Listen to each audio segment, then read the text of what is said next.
খুব কমই হয়। আর এসএসসির মতো একটা এরকম সেলিব্রেটেড একটা এক্সাম, সেখানে তো কাট অফ কীভাবে তাহলে কম হবে এসসি, জেনারেল এবং ওবিসিদের ক্ষেত্রে? আর তা যে কাটবে, অর্থাৎ স্ক্যান যে করবে, কোন ক্যাটাগরি ভিত্তিতে স্ক্যান করবে? ম্যানুয়ালিতে স্ক্যান করা যাবে না এতগুলো। 10 মার্কের যে এক্সপিরিয়েন্স, সেটাকে বিট করার মতো কখনোই না, 4 মার্কের হায়েস্ট হবে। Welcome back dear viewers and dear learners. SLST 2025 নিয়ে চর্চা এখনও চলছে, বিশেষ করে কাট অফ প্রেডিকশন নিয়ে।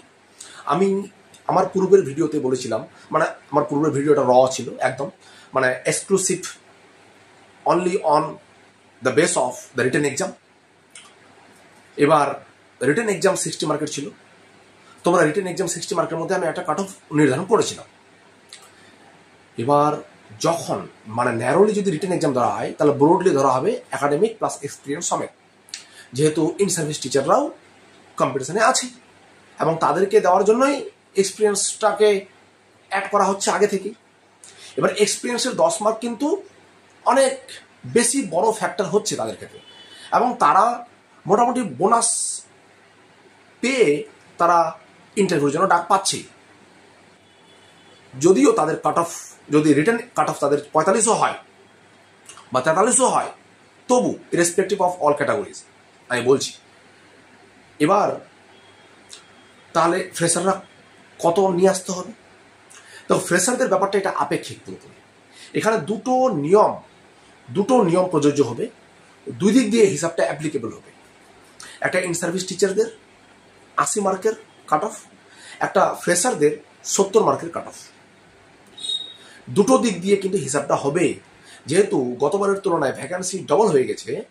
এবার ইংলিশের ক্ষেত্রে যদি ধরি, আমি ইংলিশের ক্ষেত্রেও গতবারে 2016তে যেখানে মোটামুটি 2000-এর আশেপাশে ভ্যাকান্সি ছিল, সেখানে এবার 3300 প্লাস হয়েছে। মানে গতবারে 1600 কি 1800 ভ্যাকান্সি ছিল টোটাল, এবার 3300 প্লাস হয়েছে, তার মানে ডবল হয়েছে। তো সেক্ষেত্রে ইন সার্ভিস টিচাররা যারা আছে, 1600 বা 1800 যারা আছে, তারা সবাই ইন্টারভিউর জন্য যোগ্য হচ্ছে। এবার আগে ওই ব্যাপারটা পরিষ্কার করে দিই, কীভাবে যোগ্য হচ্ছে। তারা তাদের 10 মার্ক নিয়ে তারা অলরেডি একটা সেফ জোনে চলে গেছে। পরীক্ষা খারাপ হওয়া সত্ত্বেও, সাপোজ ধরে নিচ্ছি তর্কের খাতিরে যে পরীক্ষা খারাপ গেছে তাদের, অর্থাৎ কত খারাপ যাবে এরকম সহজ কোশ্চেনে 45-43 পাবে তারা। যদি 45-43 পায়, তাহলে প্লাস 10 মার্ক অ্যাড করে দাও, তাহলে 55। তো তারা তো কাট অফের জায়গায় চলে আসছে 43। যদি কাট অফ সিলিং মিনিমাম যদি 53 হয়, তাহলে 43 পেলেও তারা চলে আসছে 10 মার্ক অ্যাডিশন নিয়ে। তাহলে আমরা এখানে ইন সার্ভিস টিচার, ওই জন্য বললাম যে এই ব্যাপারটা পুরো আপেক্ষিক, পুরো রিলেটিভ, ঠিক আছে। এটা ইন্ডিভিজুয়াল টু ইন্ডিভিজুয়াল ভ্যারি করবে, অর্থাৎ ইন্ডিভিজুয়াল মধ্যে একটা গোষ্ঠী টু গোষ্ঠী ভ্যারি করবে। কেমন? যেমন ইন সার্ভিস টিচাররা তাদের ব্যাপারটা ভ্যারি করছে, ফ্রেশাররাও তাদের ব্যাপারটা ভ্যারি করছে।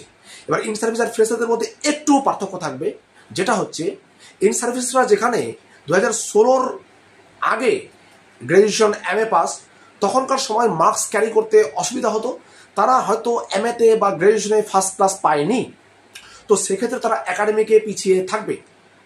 এই ক্ষেত্রে যারা ফ্রেশার, যারা পোস্ট 2016-তে যারা MA গ্র্যাজুয়েশন পাস করে আছো, তোমরা কিন্তু এই দিকটাতে অ্যাডভান্টেজ পাচ্ছ। তো তারা সেই দিকটাতে ডিসঅ্যাডভান্টেজ থাকছে, যদিও সেটা সামান্য 2 মার্ক বা 4 মার্কের ডিফারেন্স। সেটা 10 মার্কে বিট করার মতো না। 10 মার্কের যে এক্সপিরিয়েন্স, সেটাকে বিট করার মতো কখনোই না। 4 মার্কের হায়েস্ট হবে, 10, 8, 6 একাডেমিকের জন্য। তো তাদেরকে আমি মেনে নিলাম, অ্যাভারেজ 8 ধরলাম তাদেরকে, কারণ তাদের MA হয়তো ফার্স্ট ক্লাস নেই, যেটা 2016-র পরবর্তীকালে যারা করেছে তাদের সবারই মোটামুটি ফার্স্ট ক্লাস ছিল, স্পেশালি কোভিড পিরিয়ডের সময়, অনলাইন পরীক্ষার সময় যারা পরীক্ষা দিয়েছিলেন। তো এবার এই ব্যাপারটাও ধরতে হবে, কিন্তু এই ব্যাপারটাও কাট অফের ক্ষেত্রে আসবে। ওই জন্য বললাম এটা আপেক্ষিক। তাহলে তারা যদি 43 পায় রিটেনে, তাহলে 10, 53 প্লাস একাডেমিকে তাদের যদি 8 ধরলাম আমরা 8, তাহলে 53 প্লাস 8 61। তাহলে 61 যদি থাকে তো মার্জিনাল মিনিমাম কাট অফ, অর্থাৎ তাদেরকে 45 পেতেই হবে, 43 হলেও হবে না, তাদেরকে 45 পেতেই হবে। 43 তাদেরই জন্য যারা MA 10 এক্সপিরিয়েন্স 10, 43 প্লাস 20 63 কাট অফে চলে আসবে। কিন্তু যাদের এমএতে বা গ্রাজুয়েশনে 60% নেই, 8 পাচ্ছ, বা এক্সপিরিয়েন্সও হয়তো 4 বছর করেছো সার্ভিস, যারা 7 কাউন্সেলিং, 8 কাউন্সেলিং, 9 কাউন্সেলিংয়ে চাকরিতে জয়েন করেছো, তাদের তো 3.5 বছর 4 বছর সার্ভিস হচ্ছে। তো তারা যদি 8 করে যদি তাদের ধরা হয় এক্সপিরিয়েন্স বা একাডেমিক, তাহলে তাদেরকে 47 পেতে হবে। তাহলে কাট অফটা এক্সক্লুসিভ রিটার্ন কাট অফটা কিন্তু ভ্যারি করে, আপেক্ষিক, এটা relative, subject to the experience marks, subject to the academic marks. অর্থাৎ একাডেমিক এবং এক্সপিরিয়েন্সের মার্কস অনুযায়ী তাদের রিটার্নটা কাট অফটা কিন্তু নির্ধারিত হবে। এবার তাদের কথা বাদ দিলাম, তারা সবাই চলে যাচ্ছে, ঠিক আছে, 45-এর উপরে তো 45-এর নিচে তো কেউ পাবে না এরকম সহজ কোশ্চেনে। তাহলে মানছি যে সবচেয়ে কম পেয়েছে সে 45 পেয়েছে ইন সার্ভিস টিচার, তাহলে তাদের জন্য 45 কাট অফ রিটার্ন, এবং তাদের একাডেমিক নিয়ে তারা 63 কাট অফে চলে যাচ্ছে। ঠিক আছে, যদি একাডেমিক যদি 8 পায় দুর্ভাগ্যক্রমে তারা, তাহলে তাদেরকে 47 বা 49 বা 50 পেতে হবে রিটার্নে, চলে গেল। এবার যারা ফ্রেশার আছো, তোমাদের তাহলে কাট অফটা কীরকম হবে 70-এর মধ্যে, তাহলে তোমাদের কেননা তার 80-এর মধ্যে হিসাবটা হয়ে গেল, 63 বা 64 এরকম একটা। তাহলে যারা 70-এর মধ্যে তাদের কাট অফটা কীভাবে হবে? তাহলে তাদের কাট অফটা সিম্পল। যদি তুমি, যেমন আমি আগের ভিডিওতে বলেছিলাম 53 রিটার্ন, আর যদি তুমি পোস্ট, যেহেতু তুমি পোস্ট 2016-তে গ্রাজুয়েশন বা পোস্ট গ্রাজুয়েশন করেছো, তাহলে তোমার 10 পাওয়ার কথা ধরে নিলাম আমি, বেশিরভাগ অ্যাভারেজ 10 পাচ্ছ, তাহলে 53 প্লাস 10 63। তাহলে ওই যে 45 তারা যে পেয়ে আসছে ইন সার্ভিস টিচাররা, তাদের 45-এর সঙ্গে তুমি 53 পেয়ে তোমার যে একাডেমিকের উপর বেস করে, এবং 53 পেয়ে রিটার্ন প্লাস একাডেমিকের বেস করে তুমি তাদেরকে একটা সম পরিমাণ একটা কম্পিটিশন দিতে পারছো। ঠিক আছে, তারপর তো ইন্টারভিউতে 10 করে তো আছেই, সেটা মানে অ্যাডভান্টেজ থাকবে না ডিসঅ্যাডভান্টেজ থাকবে, সেটা আগে পরীক্ষাটা হয়ে যাক 14 তারিখে, তারপর সেটার ব্যাপারে ডিটেলসে বলা হবে ফিডব্যাক নিয়ে। আচ্ছা, এবার তোমাদের ক্ষেত্রে 53 পেতে হবে মিনিমাম, যদি তোমার একাডেমিকে 10 পাচ্ছ, আর যদি একাডেমিকে 8 পাচ্ছ দুর্ভাগ্যবশত 2016 সালের পরবর্তীকালে MA গ্রাজুয়েশন করার পরেও যদি 10 পাচ্ছ, 8 পাচ্ছ, তাহলে তোমাকে 55 নিয়ে আসতে হবে তোমাকে রিটার্নে আউট অফ 60। এই কথাটা মাথার মধ্যে ঢুকিয়ে নাও। এই কথাটার জন্যই আমি আজকে ভিডিওটা নিয়ে আসা। অনেকেই এই ব্যাপারটাই ভালো মতো করে বোঝাতে পারছে না, বা বুঝতে পারছে না, বা বুঝতে চাচ্ছে না, বা বোঝাতে চাচ্ছে না। 80 মার্ক আর 70 মার্কের মধ্যে হিসাবটা সিমিলার করতে গেলে তাহলে তোমাকে এইভাবেই তোমার যে হিসাব সেটাকে মেলাতে হবে। অর্থাৎ যারা ইন সার্ভিস টিচার তাদের 45 হলেও চলবে, খুব দুর্ভাগ্য হলে তাদেরকে 47 বা 49, আর যারা ফ্রেশার তাদের 53 হলেও চলবে যদি 10 মার্ক পাও একাডেমিকে, এবং খুব দুর্ভাগ্য হলে যদি একাডেমিকে 8 পাচ্ছ বা 6 পাচ্ছ, তাহলে তোমাদের কিন্তু রিটার্নে কিন্তু সেইভাবে তোমাকে ইনক্রিজ করতে হবে তোমার রিটার্ন কাট অফটা। তাহলে কাট অফটা আপেক্ষিক তাহলে বোঝা গেল। অর্থাৎ 80 হোক বা তোমার 70 মার্কের মধ্যে হোক, কাট অফ 63 62 এরকমই যাচ্ছে। তাহলে 63 62 হলে আমি যে হিসাবটা বললাম সেই হিসাবটার মধ্যেই কিন্তু আসতে হবে সবাইকে। যদি এই হিসাবের মধ্যে পড়ো মিনিমাম, তাহলে আসবে ডাকে। আর যারা তার উপরে পেয়েছো তারা তো সেফ জোনে আছোই। আমি বলছি যারা মার্জিনাল জায়গায় আছো, যারা মার্জিনাল জায়গায় আছো, এরকম প্রচুর প্রশ্ন এসেছে আমার কাছে। এবং আরেকটা প্রশ্ন আসছে হিন্দি মিডিয়াম, উর্দু মিডিয়াম, অন্যান্য মিডিয়ামের ক্ষেত্রে, এবং ক্যাটাগরি ভিত্তিক OBC A SC ST EWS এই ব্যাপারগুলোও আসছে। প্রথমে হিন্দি মিডিয়াম উর্দু মিডিয়ামটা শর্ট আউট করি।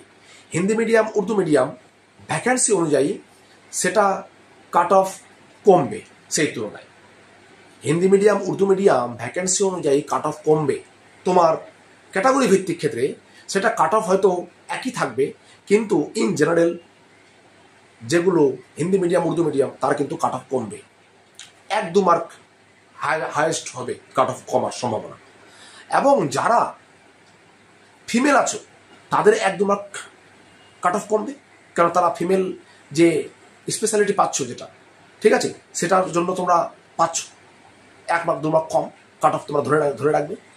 এবং যেটা বলতে যাচ্ছিলাম, যেটা ক্যাটাগরি ভিত্তিক কাট অফ হবে কিনা, আমি আগেই বলেছিলাম এখানে SSC কোনো ক্যাটাগরি রাখেনি পরীক্ষাতে। এবার খাতা যে কাটবে অর্থাৎ স্ক্যান যে করবে, কোন ক্যাটাগরি ভিত্তিতে স্ক্যান করবে? ম্যানুয়ালিতে স্ক্যান করা যাবে না এতগুলো বাচ্চার, তাহলে স্ক্যান করবে র্যান্ডামলি। এবার স্ক্যান করার পর তারপর কোনো একটা পদ্ধতির মাধ্যমে তারা মেইন মাদার যে তোমার অ্যাপ্লিকেশন, সেই মাদার অ্যাপ্লিকেশনের সঙ্গে তোমার যে ওএমআর অ্যাপ্লিকেশন নাম্বার সেটাকে ম্যাচ করবে। ম্যাচ করার পর সেটা কাট অফটা 70 বা 80-র মধ্যে নির্ধারিত হবে। বোঝা গেল? অর্থাৎ তোমার যে মাদার অ্যাপ্লিকেশন যেখানে তুমি তোমার ক্যাটাগরি রেখেছো এবং তোমার যে ওএমআর নাম্বার, সেই নাম্বারটা কোনো একটা পদ্ধতির মাধ্যমে ম্যাচ করে 70 বা 80-র মধ্যে কাট অফটা নিয়ে আসবে। ঠিক আছে? এবার তাহলে ওবিসি এসসি এসটির কাট অফ কি কমবে? ইয়েস, কাট অফ কমবে। এসটি, ফিমেল, পিডব্লিউডি এবং ইডব্লিউএস এর ক্ষেত্রেও হয়তো 1 মার্ক কমতে পারে। বাকি আমি আমার স্ট্যান্ডে বজায় আছি, স্ট্যান্ড পয়েন্টে এখনো স্ট্যান্ড বাই হয়ে আছি। অর্থাৎ এত হাই কম্পিটিশন যেখানে যেখানে ইন সার্ভিস টিচাররা এক্সট্রা একটা ইমিউন হয়ে আছে, সেখানে এসসি, ওবিসি, জেনারেল এই 3টে ক্যাটাগরি তো কাট অফের হেরফের হবে না, আমার পূর্ব অভিজ্ঞতা থেকে যেটা বলছি। আর বিগত বছরের যে তোমার অন্যান্য পরীক্ষার ক্ষেত্রে যে কাট অফটা হয়, বিশেষ করে পিএসসি ক্ষেত্রে, পাবলিক সার্ভিস কমিশন আমাদের স্টেটের, সেই ক্ষেত্রে যেটা নির্ধারিত হয়ে আসছে, এসসি, জেনারেল, ওবিসি এতই বেশি বেশি ক্যান্ডিডেটস, এতই কম্পিটিশন যে তাদের মধ্যে আর কাট অফের কোনো হেরফের হয় না, খুব কমই হয়। আর এসএসসির মতো একটা এরকম সেলিব্রেটেড একটা এক্সাম, সেখানে তো কাট অফ কিভাবে তাহলে কম হবে এসসি, জেনারেল এবং ওবিসিদের ক্ষেত্রে? আমি এই হিসাবটা মিলাতে পারছি না। আমার ক্ষেত্রে তো কাট অফ কম হচ্ছে না, তাদের ক্ষেত্রে এসটি কাট অফ নামবে অবশ্যই। ইডব্লিউএস যদি অ্যাপ্লাই কম করে থাকে, ভ্যাকেন্সি যদি বেশি থাকে, কাট অফ কমবে। ফিমেল কাট অফ কমবে। পিডব্লিউডি অবশ্যই অনেকটা নিচে কাট অফ কমবে। তাহলে আশা করি বুঝাতে পারলাম প্রত্যেকটা পয়েন্ট ধরে ধরে। ভালো করে ব্যাপারটাকে বুঝবে। এখানে 80 মার্ক 70 মার্কের যে রিলেটিভ, যে একটা আপেক্ষিকতা, সেটাকে যদি তুমি একটা সলিড জায়গায় নিয়ে আসতে চাও, তাহলে এই পদ্ধতিটাই কিন্তু অ্যাপ্লাই করতে হবে। বোঝা গেল? ওকে, ভালো করে বুঝতে না পারলে আবার রিওয়াইন্ড করে আবার দেখো। ঠিক আছে? আর 14 তারিখের জন্য all the best to you all. Thank you.